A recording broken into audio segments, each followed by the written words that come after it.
welcome back to the Sweet Star Candle YouTube channel, and today I'm going over my social media content strategy of posting daily for 1 month and going over what worked and what didn't. Before we get started, I just want to let you guys know I will be at the Mother's Day Market May 10th. I hope to see you all there. More info down below.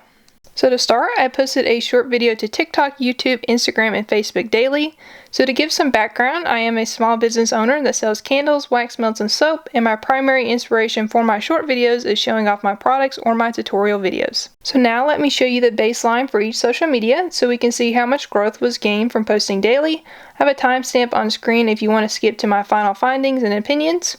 So let's start off with YouTube. So today is March 10th, and I am starting with 340 subscribers. So the average subscriber growth over the last 3 months was 54 subscribers per month.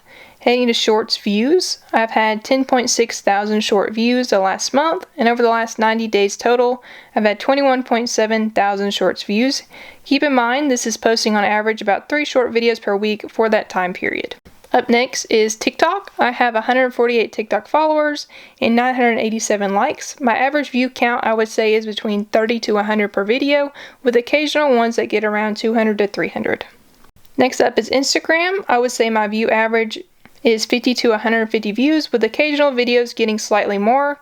And finally, Facebook. My videos reach on average 10 to 50 people.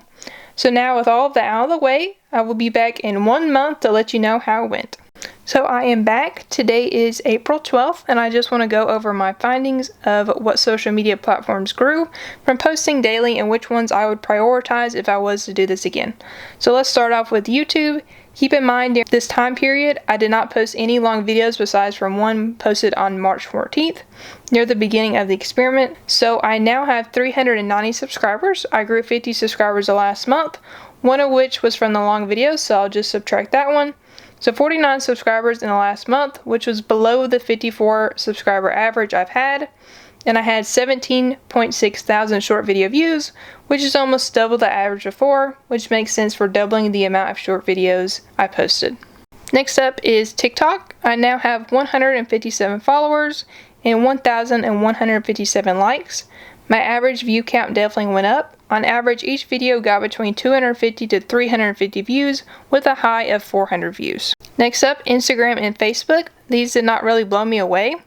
The average Instagram view count I had 3,093 views in total.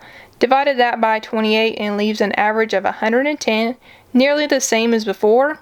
And with Facebook, I had 4,245 views, divided by 28 is 151 views per video, which is significantly higher than before. However, it did not result in a huge boost in followers. So in conclusion, in the #1 spot, I am putting TikTok. I have been posting to TikTok for months, and in this past month, I have seen the most drastic change in follower and view count. Next up is YouTube. I would say if you were able to keep up with about 1 long video a week, and posting the daily short videos, I would say it's worth it altogether. However, just short videos causes an influx of more uninformed subscribers in my opinion, and a decrease in overall watch time.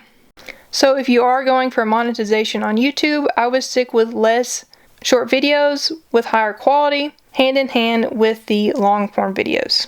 And finally, last place is Instagram and Facebook. I would say Facebook is slightly more preferable as my views went up more on average than Instagram. I just think, in my personal opinion, with Instagram, it is more of a guessing game of which content will do well compared to TikTok and YouTube, where it is pretty predictable and easily replicated. But this may just be the type of content I am posting and how each algorithm reacts differently. Overall though, if you're going to go through the work of making short video content, I recommend posting it everywhere you can and as often as you can. This challenge was definitely informative to me, and I hope it was to you as well. If you want to check out a similar video I did the same thing with Pinterest. I'll have a link down below. Thank you for watching, and I hope you enjoyed. If you did, please give the video a big thumbs up and subscribe. Thank you again for watching, and I will see you guys next week.